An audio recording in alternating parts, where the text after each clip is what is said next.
Virus, virus का मतलब क्या है? वायरस लैटिन वर्ड है जिसका मतलब होता है पॉइजन, जहर। वायरस एक छोटा संक्रमित करने वाला पार्टिकल है जो केवल होस्ट सेल में ही, परपोषिकीय सेल में ही जनन कर सकता है, के अंदर ही रिप्रोड्यूस कर सकता है। अगर ये होस्ट सेल इसको नहीं मिलेगा तो ये बाहर क्रिस्टल की तरह होता है, ठीक है, मिट्टी के कण की भांति होता है और इसका कोई यूज नहीं है। और ये बैक्टीरिया से भी छोटा होता है। वायरस जो है नॉन सेलुलर, सब माइक्रोस्कोपिक, आप इसको नॉर्मल माइक्रोस्कोप में भी नहीं देख सकते, केवल इलेक्ट्रॉन माइक्रोस्कोप में ही इसको देख सकते हैं। ऑब्लिगेटरी इंट्रासेलुलर पैरासाइट है, मतलब स्ट्रिक्टली केवल लिविंग सेल्स के अंदर, सेल्स के अंदर, बिटवीन दी सेल्स भी नहीं, intra, within the cell, ठीक है, उसके अंदर ही सरवाइव कर सकता है। और इसकी प्रोटीन कवरिंग होती है जो न्यूक्लिक एसिड, सेंट्रल के न्यूक्लिक एसिड के चारों तरफ लिपटी होती है। इसका न्यूक्लिक एसिड या तो डीएनए होगा या आरएनए, दोनों एक साथ कभी नहीं हो सकते। आरएनए होगा या डीएनए होगा। ये सेल्फ रेप्लिकेट हो जाता है लेकिन केवल लिविंग सेल्स के अंदर। जो इसके डिस्टिंग्विशिंग फीचर हैं वो क्या है? डिस्टिंग्विशिंग फीचर है ये सेल्फ रेप्लिकेटिंग है, मतलब खुद ही स्वतः ये रेप्लिकेट होते हैं। ऑब्लिगेटरी हैं, अभी ये जो बात अभी मैंने पिछली बार उसमें बता रही थी, इंट्रासेलुलर पैरासाइट हैं। ये होस्ट के बाहर कंप्लीटली इनएक्टिव हैं। ये अल्ट्रा माइक्रोस्कोपिक है, मैं भी बता रही थी आपको, केवल इलेक्ट्रॉन माइक्रोस्कोप के द्वारा देखे जा सकते हैं। और ये बैक्टीरिया से भी छोटे हो सकते हैं। और जो बैक्टीरियल फिल्टर, जिससे जिससे बैक्टीरिया पास नहीं हो सकता, उससे ये पास हो सकते हैं। इनमें कोई सेलुलर ऑर्गेनाइजेशन नहीं होता, मतलब कोई, जैसे हम लोग के अंदर सेल होता है, सेल वॉल होती है, सेल वॉल के अंदर न्यूक्लियस होता है, न्यूक्लियस सेल के अंदर, और आपका माइटोकॉन्ड्रिया वगैरह ये सब होते हैं, वो इसमें कुछ नहीं होता है। जैसे हम लोगों के अंदर श्वसन करते हैं, हम मेटाबोलाइज करते हैं, इस तरह से इसमें कोई मेटाबॉलिक मशीनरी नहीं होती, कोई उपापचयी, बल्कि ये जब हमारे होस्ट सेल के अंदर चले जाते हैं तब उसी की मशीन को यूज करने लगते हैं। ये वायरस जो है न्यूक्लियोप्रोटीन्स हैं, जिसकी प्रोटीन कोट है, इसको कहते हैं कैप्सिड। ये इसको न्यूक्लिक एसिड को चारों तरफ से घेरता है और न्यूक्लिक एसिड इसका बीच का पार्ट बनाता है। वायरस में जेनेटिक मटेरियल न्यूक्लिक एसिड होगा या डीएनए, न्यूक्लिक एसिड होता है वो, उसके अंदर डीएनए होगा या आरएनए। दो न्यूक्लिक एसिड एक साथ कभी प्रेजेंट नहीं हो सकते। और केवल ये वायरस के अंदर जो न्यूक्लिक एसिड है, यानी कि डीएनए या आरएनए, वही संक्रमण कॉज करता है और प्रोटीन कवरिंग का उससे कुछ लेना देना नहीं है। वायरस हाईली होस्ट स्पेसिफिक है। अगर होस्ट स्पेसिफिक मतलब परपोषी के लिए विशिष्ट, अगर जो प्लांट का है वो प्लांट में ही डिजीज कॉज करेगा, जो ह्यूमन में डिजीज कर रहा है कॉज वो ह्यूमन में ही करेगा, जो एनिमल में डिजीज कॉज कर रहा है एनिमल में ही करेगा। तो ये हाईली होस्ट स्पेसिफिक है। ये मल्टीप्लाई होस्ट के अंदर करते हैं और उनकी मेटाबॉलिक मशीनरी को यूज करते हैं।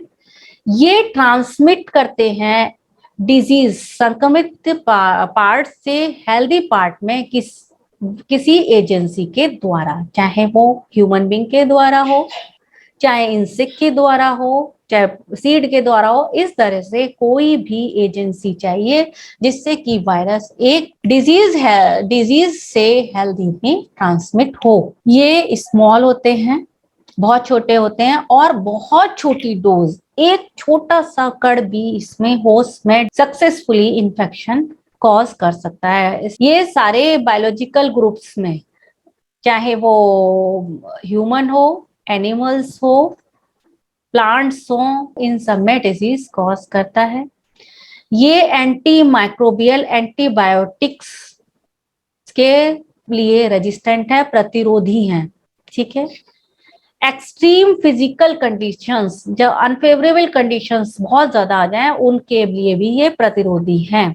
ठीक है, जब ये लिविंग में नहीं है तो इनको क्रिस्टल बनाया जा सकता है और इस क्रिस्टलाइन फॉर्म में, मतलब आप इसको क्रिस्टल की तरह बना सकते हैं, मिट्टी के कण की तरह रह सकता है और उस फॉर्म में भी इसकी संक्रमण करने की क्षमता बनी रहती है। ये केवल इनएक्टिवेट किए जा सकते हैं कीमोथेरेपी के द्वारा, थर्मोथेरेपी के द्वारा, हीट की और केमिकल थेरेपी के द्वारा इनको इनएक्टिवेट किया जा सकता है। इनमें म्यूटेशन होता है, जब ये लिविंग सेल्स में होते हैं तब इनमें म्यूटेशन भी होता है।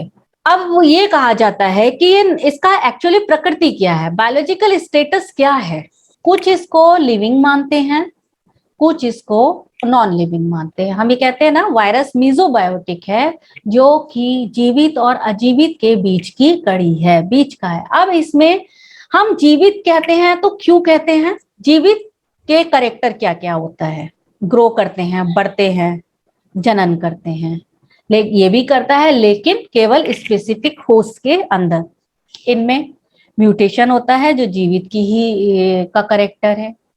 ये हेल्दी प्लांट्स को इन्फेक्ट कर सकते हैं जो जीवित का करेक्टर है।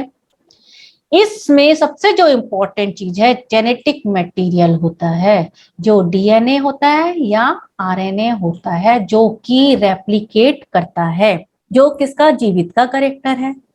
ये हीट के लिए, केमिकल्स के लिए, रेडिएशन के लिए सेंसिटिव होते हैं। इसमें एंटीजेनिक प्रॉपर्टीज होती हैं और जब हम ये वर्टिब्रेट्स, जो वर्टिब्रेट्स हैं उनके अंदर एंटीबॉडीज को प्रोडक्शन को प्रेरित करते हैं। जो हमको कोरोना जब हुआ था तो ये एंटीबायोटिक्स नहीं एक्चुअली हमारे लिए हेल्पफुल हो रही थी, वो हम इसकी एंटीजेनिक प्रॉपर्टीज थी वायरस की, जो हमारे अंदर एंटीबॉडीज बनाने में हेल्प कर रही थी, जिसकी वजह से हम हमारी रोग प्रतिरोधक क्षमता वायरस के अगेंस्ट में बढ़ रही थी। एक्चुअल जो काम कर रही थी हमारी खुद की प्रतिरोधक क्षमता, जो आपको बार बार लोग डॉक्टर्स बोल रहे थे कि अपनी प्रतिरोधकता क्षमता बढ़ाओ, ये खाओ, ये, वही कमजोर लोग क्या हो रहे थे, वो ये एंटीबॉडीज अपने उसमें शरीर में डेवलप नहीं कर पा रहे थे, इसलिए उनकी डेथ तक हो जा रही थी। ठीक है, इसके अलावा इसमें जो आप बार बार कोरोना के केस में पढ़ रहे हैं, अब ओमिक्रॉन आ गया, अब दूसरी रेस आ गई, अब तीसरी रेस आ गई है ना, ओमिक्रॉन, इससे पहले क्या था डेल्टा, इस तरह से जो आपके रेसेस हैं बदल रही हैं। ये क्या है, आपका फिजियोलॉजिकल स्पेशलाइजेशन। इस तरह से इसकी डिफरेंट डिफरेंट रेसेस बनती जा रही हैं जो जीवित का ही करेक्टर है। अब नॉन लिविंग करेक्टर्स क्या है इसके, नॉन लिविंग करेक्टर है कि आप इसको क्रिस्टलाइज्ड कर सकते हो फाइन क्रिस्टल्स में। ये हमें तो, आप हमको तो, मतलब आप ह्यूमन बीइंग हैं, कोई हमको गोला बना के रख लेगा क्या अपने अंदर, नहीं ना, क्योंकि हम जिंदा हैं, केवल हम जीवित हैं, हमें तो कोई गोला बना के और उसको पैक करके तिजोरी में नहीं रख सकता। ठीक है, तो ये क्रिस्टल बना के इसको रखा जा सकता है। ये मेटाबोलाइज नहीं करते, हम क्या करते हैं, सांस भी लेते हैं, हम खाना भी खाते हैं, हम चलते भी हैं, इस तरह से हमारे अंदर सारी एक्टिविटीज होती हैं, या प्लांट फोटोसिंथेसिस भी करता है, तो ये ऐसा कोई काम नहीं करता। जब ये होस्ट के बाहर होता है, आउटसाइड द होस्ट, तो ये इनर्ट मॉलिक्यूल है, बेकार है, एक ऐसे ही मिट्टी के कण की भांति हो जाता है।